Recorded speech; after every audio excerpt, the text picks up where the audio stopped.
پھر کے گلی گلی تباہ ٹھوکر سب کی کھائے کیوں، پھر کے گلی گلی تباہ ٹھوکر سب کی کھائے کیوں، دل کو جو عقل دے خدا تیری گلی سے جائے کیوں، تیری گلی سے جائے، پھر کے گلی گلی تباہ ٹھوکر سب۔ نحمده ونصلي على رسوله الكريم، اما بعد، اعوذ باللہ من الشیطان الرجیم، بسم اللہ الرحمن الرحیم۔ قال اللہ تبارک و تعالی فی الکلام المجید و فرقان الحمید، ایاک نعبد و ایاک نستعین، صدق اللہ العظیم و صدق رسولہ النبی الامین الکریم، ونحن علی ذلک لمن الشاہدین والشاکرین والحمد للہ رب العالمین۔ اما بعد، قال النبی صلی اللہ علیہ وسلم مانا علیہ واصحابی۔ ایک بار درود شریف پڑھ لیجیے۔ اللہم صلی علی سیدنا حبیبنا نبینا شفیعنا مولانا محمد وعلی آل سیدنا حبیبنا نبینا شفیعنا مولانا محمد بارک وسلم، صلاۃ و سلام علیک یا رسول اللہ صلی اللہ علیہ وسلم۔ ناظرین، السلام علیکم ورحمۃ اللہ وبرکاتہ۔ الحمدللہ، اللہ تعالیٰ کا یہاں پہ بہت ہی بڑا فضل احسان ہے کہ اس نے ہمیں عالم عدم سے عالم وجود میں لایا اور اپنے پیارے محبوب تاجدار مدینہ احمد مجتبیٰ محمد الرسول اللہ صلی اللہ علیہ وسلم کی پیاری امت میں ہمیں پھیلا۔ بڑا کرم یہ کیا کہ اس نے ہمیں آج حالت ایمان و تندرستی کے ساتھ اس نوری نشست میں شرکت کرنے کی توفیق عطا بھی نوازا۔ تو ناظرین، اس سے پیشتر آپ نے سورہ فاتحہ میں اب تک مالک یوم الدین تحقیرات تک سنی ہیں۔ آج کا ہمارا عنوان ہے ایاک نعبد و ایاک نستعین۔ اللہ تعالیٰ ہمیں سکھا رہا ہے کہ بندے کو، کہ بندہ جو ہے رب قدیر سے انتا ہے ایاک نعبد و ایاک نستعین، اے اللہ ہم تیری ہی عبادت کرتے ہیں اور ہم تجھی سے مدد طلب کرتے ہیں، ہم تجھی سے مدد مانگتے ہیں، عبادت بھی تیری کرتے ہیں اور مدد بھی ہم تجھی سے مدد مانگتے ہیں۔ تو ناظرین، ایاک نعبد، ہم تیری عبادت کرتے ہیں، ہم عبادت کرتے ہیں، ایاک نعبد۔ بندہ اگر خلوت میں ہے تب بھی یہی آیت پڑھنا ہوگا، ایاک نعبد، جلوت میں ہے تب بھی یہی آیت پڑھنا ہوگا، جماعت میں ہے نماز پڑھ رہا ہے تب بھی ایاک نعبد پڑھے، جب انفرادی طور پر نماز پڑھ رہا ہے تب بھی ایاک نعبد و ایاک نستعین۔ یعنی اگر ایک بات سمجھ میں آ گئی کہ بھئی ہم جماعت میں ہیں تو سارے جماعت والے ہیں تو ہم تیری عبادت کرتے ہیں، تو پوری جماعت کے ساتھ ہم کہہ رہے ہیں کہ ہم تیری عبادت کرتے ہیں۔ لیکن جب تنہائی میں ہم عبادت کر رہے ہیں تب بھی ہم کہہ رہے ہیں کہ ہم تیری عبادت کرتے ہیں، تو اس سے کیا مراد ہوا؟ ہم سے مراد یہی ہے کہ بندہ جماعت کے ساتھ نماز ادا کرے، جماعت کے ساتھ رہے۔ یہاں پیغام بھی مل رہا ہے کہ ہمیں جماعت کے ساتھ ہونا چاہیے، جب جماعت سے ہٹیں گے تو پھر شیطان بھی ہمیں وار کرے گا، اور اسلام میں یہی اہمیت دی جاتی ہے کہ ہم جماعت میں رہیں اور اس کا ایک امام رہے، اس کا ایک امیر رہے، اور ساری جماعت کو اس امام کی اقتداء میں چلنا ہے، اور جیسا امام بتاتا ہے اسی کے طور طریقے پر مقتدی کو چلنا ہوگا، اپنے امیر کی اطاعت کرنا ہوگا، اپنے امام جیسا کہتا ہے اس پر چلنا ہوگا۔ تو آئیے ناظرین، تنہائی میں انفرادی طور پر جب ہم کہتے ہیں کہ ایاک نعبد، اس سے کیا مراد ہے؟ تنہائی میں ایاک اعبد نہیں بولیں گے کہ میں تیری عبادت کرتا ہوں، یہ ترجمہ نہیں ہے، ہم تیری عبادت کرتے ہیں۔ ایاک نعبد، تنہائی میں فردن آپ پڑھ رہے ہیں، خواہ وہ غار میں پڑھو، پہاڑ میں پڑھو، اپنے کمرے میں پڑھو، حجرے میں پڑھو، کہیں بھی آپ تنہا نماز پڑھ رہے ہیں، مسجد میں بھی تنہا پڑھ رہے ہیں، تو ایاک نعبد کریں۔ اس سے یہ سفیان کرام نے بتایا، اس سے مراد یہ ہے کہ وہی بندے کے اندر ہر چیز الگ الگ عبادت کرتی ہے، یعنی کہ آنکھ کا ذکر الگ ہے، کان کا ذکر الگ ہے، ہاتھ کا ذکر، ہر کوئی عبادت میں لگا ہوا ہے، ہر ایک کی عبادت الگ ہے۔ دل کا اللہ یعنی اور اپنے جو ہاتھ پیر کان آنکھ ناک نس روح دل سب کی جو ہے عبادات الگ الگ ہے، سب کا ذکر الگ الگ ہے۔ جب بندہ نماز پڑھتا ہے تو اپنے سارے وجود کے ساتھ، یعنی جب یہ نماز میں ٹھہرتا ہے تو ایاک نعبد کہتا ہے تو آنکھ کہتی ہے کہ میں بھی تیری ساتھ شامل ہوں، زبان کہتی ہے میں بھی شامل ہوں، کان کہتا ہے شامل ہوں، تو پورا وجود اس کا، اس سے کہتے ہیں کہ ہم تیری عبادت کرتے ہیں، دل بھی کہہ رہا ہے ہم تیری سب مل کر عبادت کر رہے ہیں۔ یہ بھی ایک بات ہے۔ دوسری بات یہ بھی کہی جاتی ہے کہ ناظرین بندہ جب نماز پڑھ رہا ہے تو ساری دنیا میں کہیں فجر تو کہیں ظہر ہو رہی ہے کہیں ایسا، اس طریقے سے ہر وقت عبادتیں تو ہوتی ہی رہی ہے۔ اب معلوم نہیں کہ ساری کائنات میں کہاں کہاں لوگ کتنے چھپ کے نماز پڑھ رہے ہیں، کتنے ظاہر میں نماز پڑھ رہے ہیں، کہاں جماعت سے ہو رہے ہیں، اور طواف کعبہ تو ہر وقت الحمدللہ ہوتی رہتی ہے، ادھر بھی حرمین شریفین میں کون نماز پڑھ رہا ہے۔ تو جب ہم کہیں گے ایاک نعبد تو اس وقت جتنے بھی نماز پڑھ رہے ہیں ان سب کے ساتھ ہم شامل ہیں۔ ایاک نعبد ہم تیری عبادت کرتے ہیں اور ہم تجھی سے مدد طلب کریں گے۔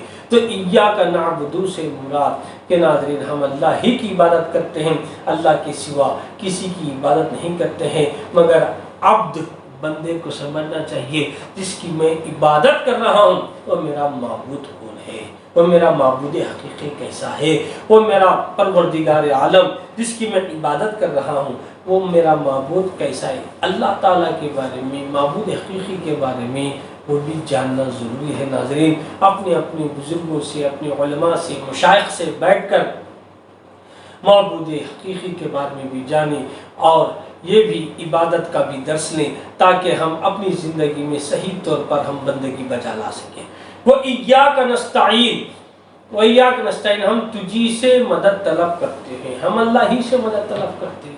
اللہ کے سوا تو بندہ کسی سے مدد نہیں مانگتا ہے، اللہ ہی سے مانگتا ہے، ہر چیز اللہ ہی عطا کرنے والا ہے، اللہ ہی دینے والا ہے۔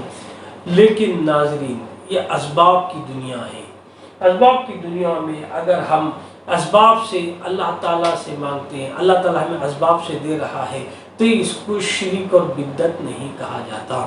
بعض نادان ہیں جنہوں نے انبیاء کرام سے مدد مانگنا، اولیاء کرام سے مدد مانگنے کو شرک اور بدعت کہا ہے۔ استغفر اللہ، انبیاء کرام سے بے شک مدد مانگی جاتی ہے، جیسا کہ صحابہ نے بھی آپ صلی اللہ تعالیٰ علیہ وسلم سے مدد مانگی ہے۔ حضرت رابعہ بن کعب نے حضور پاک صلی اللہ تعالیٰ علیہ وسلم نے پوچھا مانگو رابعہ مانگو، کیا مانگتے ہو؟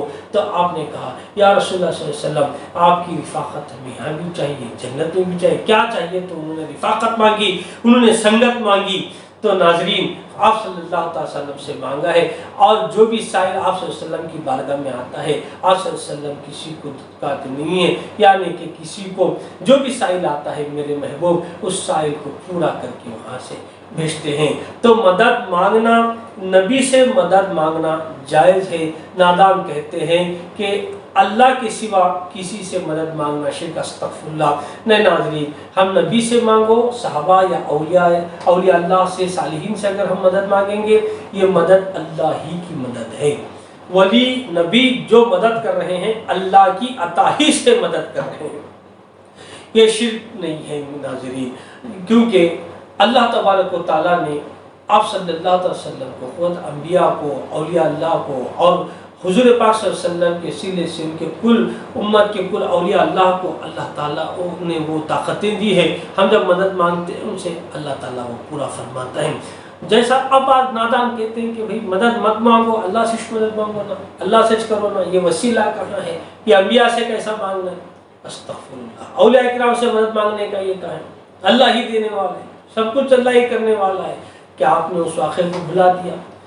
حضرت موسیٰ علیہ السلام کے دور میں سیدنا جبرائیل علیہ السلام جو ہے گھوڑی پر آئے تھے نیچے، فرعون جب سب گھوڑی پر آ رہے تھے تو پورا تباہ ہو گئے، ڈوب گئے، غرق ہو گئے، دریا نیل میں سب فنا ہو گئے۔ تو وہ گھوڑی کی ٹاپ جہاں پڑتی تھی حضرت جبرائیل علیہ السلام کی، وہاں سبزہ اگتا تھا، وہاں ہریا بھریا ہو جاتا تھا، اور اس گھوڑی کی ٹاپ کے نیچے کی جو مٹی ہے سامری نے، اس وقت کے وہ سنار نے وہاں کی وہ مٹی کو اٹھایا، سونے کا بچڑا گائے بنایا تھا، اور اس کو وہ سامری نے جو گھوڑی کی ٹاپ کی وہ جو مٹی تھی اس گائے کے جو ہے منہ میں ڈال دیا، اور وہ گائے پکارنے لگی، وہ گائے حرکت کرنے لگی، سونے کا جو بچڑا تھا انہیں حرکت میں آیا، سونے کا بچڑا پکارنے لگا، وہاں سے پھر یہ گائے کی پرستی شروع ہو گئی۔ اب دیکھو ناظرین، جبرائیل علیہ السلام فرشتہ ہے، جبرائیل علیہ السلام جسے ٹچ کرے وہ بھی زندہ، اور جو گھوڑی کو حضرت جبرائیل علیہ السلام نے ٹچ کیا وہ زندہ، اور وہ گھوڑی جب زمین پر پیر رکھتی ہے تو وہ زمین بھی زندہ ہوتی ہے، وہاں سے سبزی اگتی ہے، اور اس جگہ کی مٹی جسے اس گھوڑی نے مس کیا تھا، پھر وہ مٹی بے جان بے زبان کے منہ میں ڈالتے ہیں، تو وہ مٹی جب ڈالی گئی تو وہ سونے کی گائے بھی آواز کرنے لگی، وہ سونے کی گائے بھی پکارنے لگی۔ تو بتائیے گا، نہ جبرائیل اللہ ہے، نہ گھوڑی اللہ ہے، اور نہ ہی یہ گائے اللہ ہے، مگر یہ کیسا ہوا ناظرین؟ بے شک اللہ ہی مارنے والا ہے، اللہ ہی زندہ کرنے والا ہے، مگر ایک وسیلے ہیں، ایک اسباب ہیں۔ تو ناظرین ان کو کیا سمجھائیں، یہ کیسے کیسے نادان کرتے ہیں، مگر ناظرین ہمیں سمجھنا چاہیے۔ بے شک ہم بزرگوں، جب جبرائیل علیہ السلام کے مس سے، گھوڑی کے مس سے زمین سرسبز و شاداب ہو سکتی ہے، تو حضور پاک صلی اللہ تعالی وسلم کی نگاہ کرم سے، اولیاء کرام کے مس کرنے سے، جسے حضور پاک صلی اللہ تعالی وسلم کا ہاتھ، جس کا حضور صلی اللہ علیہ وسلم کا صحابہ سے، تابعین، تبع تابعین، اولیاء سے اپنے شیخوں تک آیا ہے، ان اولیاء کرام کے مس سے مردہ دل زندہ نہ ہوتا اور کیا ہو۔ ناظرین یہ کہتے ہیں کہ ان سے مدد نہ مانگو، کیوں مدد نہیں مانگی جائے گی؟ ناظرین حضرت یعقوب علیہ السلام کی آنکھ چلے گئی تھی، نابینا ہو گئے تھے، جب نابینا ہو گئے تو حضرت یوسف علیہ السلام کے پاس جب ان کے بھائی آئے تو انہوں نے دیکھا، کہا کہ ایسا نابینا، فراقی یوسفی میں رو رو کر آنکھ چلی گئی تھی۔ حضرت یوسف علیہ السلام نے حضرت ابراہیم خلیل اللہ علیہ السلام کا جو ہے کرتا مبارک دیا کہ یہ لے جاؤ اور میرے والد حضرت یعقوب علیہ السلام کے آنکھوں کو لگاؤ کہ بینائی آ جائیں گی۔ تو پھر بینائی حضرت یعقوب علیہ السلام نے جبے کو اپنے آنکھوں کو لگایا، ایسا لگانا تھا کہ پھر وہ بینائی آ گئی۔ اب نہ یوسف علیہ السلام اللہ ہے، نہ کرتا اللہ ہے، نہ کپڑا اللہ ہے، نہ یعقوب علیہ السلام اللہ، مگر بے شک اللہ کے نبی عطا کرتے ہیں، دیتے ہیں، اور ہر چیز نسبت سے جو ہے اللہ تبارک و تعالیٰ اس نسبت میں وہ تاثیر دیتا ہے، یعنی کپڑا بھی ہو تو اللہ تعالیٰ اس میں تاثیر دے رہا ہے۔ تو بتاؤ دوستو، یوسف علیہ السلام نے یعقوب علیہ السلام کو دیا تو بینائی آ گئی ان کی۔ اس واسطے ہم وسیلے کا انکار نہیں کرنا چاہیے، شرک و بدعت کی لٹ نہیں لگانا چاہیے، بلکہ ہمیں بے شک انبیاء سے مدد مانگنی ہے، اولیاء اللہ سے مدد مانگنا ہے، یہ شرک نہیں ہے، مگر یہ مدد اللہ ہی کی مدد ہے۔ ایاک نعبد و ایاک نستعین، بے شک ہم اللہ ہی کی عبادت کرتے ہیں اور ہم اللہ ہی سے مدد طلب کرتے ہیں، اللہ سے یہ مدد ہو رہی ہے۔ ناظرین ہم جب پکارتے ہیں اللہ تبارک و تعالیٰ، بے شک اللہ تعالیٰ ہر جگہ، ہر وقت، ہر آن، ہر لہجہ، ہر گھڑی ہمیں مدد کر رہا ہے، تبھی تو ہم ناظرین زندہ ہیں۔ اگر اللہ تعالیٰ کی مدد نہ ہوتی تو ہم زندہ کیسا؟ اب یہ نادان بولتے ہیں کہ بھئی مزاروں پہ مت جاؤ، مزاروں پہ نہیں جانا، عرس کو نہیں جانا، ان سے مدد نہیں مانگنا۔ حضور پاک صلی اللہ تعالیٰ علیہ وسلم حضرت امیر حمزہ رضی اللہ تعالیٰ عنہ کی مزار پر ہر سال جاتے تھے، سال بھر جاتے، سال میں ایک بار حضور پاک صلی اللہ علیہ وسلم حضرت امیر حمزہ رضی اللہ تعالیٰ عنہ کا جب وصال ہوا تو ان کے عرس پر وہاں جاتے تھے۔ تو پھر آج ہم بھی جا رہے ہیں، تو یہ سنت رسول پاک صلی اللہ علیہ وسلم ہے۔ عرس میں جانا، بزرگوں کے عرس میں جانا، یہ لوگ انکار کرتے ہیں، مگر میرے آقا حضرت امیر حمزہ کی وصال کے بعد گئے ہیں اور کہتے ہیں کہ مزار پر پھول ڈالنا یہ کہاں ہے، ان سے مدد مانگنا کہاں ہے؟ دیکھو نا، پیارے آقا صلی اللہ علیہ وسلم خچر پر جا رہے تھے، اچانک دو مزار ہیں تو اس خچر نے دونوں پیروں کو اٹھا لیا۔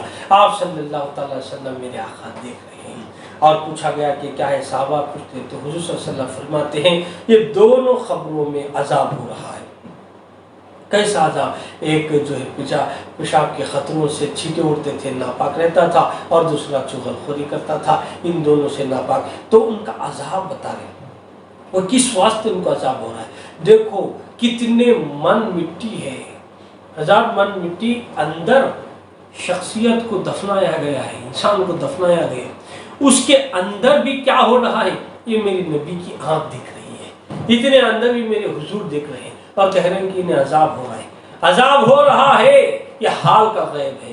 کیوں ہو رہا ہے؟ ایک ناپاک تھا، چغل خور تھا، یہ ماضی کا غیب ہے، پاسٹ کا غیب ہے۔ پھر آقا علیہ السلام نے کیا کیا کہ پتا توڑا، ڈالی توڑ کر جو ہے کھجور کی ان دونوں مزاروں پر توڑ کر ڈال دیا اور کہا جب تک یہ تر رہیں گے، جب تک یہ تازہ رہیں گے، تب تک جو ہے اس کی تسبیح سے عذاب کم ہوگا، یعنی کہ وہ تر و تازہ رہیں گے، تسبیحات کریں گے تو عذاب خبر کم ہوگا۔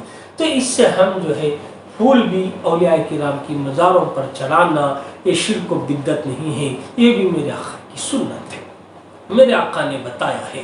تو ناظرین بے شک اولیاء کرام کی مزاروں پر جائیں اور مزاروں پر پھول بھی چڑھائیں اور اولیاء کرام سے مدد طلب کریں اور اللہ کے نبی صلی اللہ علیہ وسلم اور انبیاء کرام سے بھی مدد طلب کریں۔ انبیاء اور اولیاء سے مدد طلب کرنا شرک نہیں ہے، بدعت نہیں ہے، بلکہ یہ جائز ہے اور ان سے مدد مانگنا اللہ ہی کی مدد ہے۔ انشاءاللہ یہ اگر عمل کر لیں گے، میں خیال کرتا ہوں کہ ہم اوپر اندر ہر جگہ کامیاب ہو جائیں گے۔ وآخر دعوانا الحمدللہ رب العالمین۔ السلام علیکم ورحمۃ اللہ وبرکاتہ۔ پھر کے گلی گلی تباہ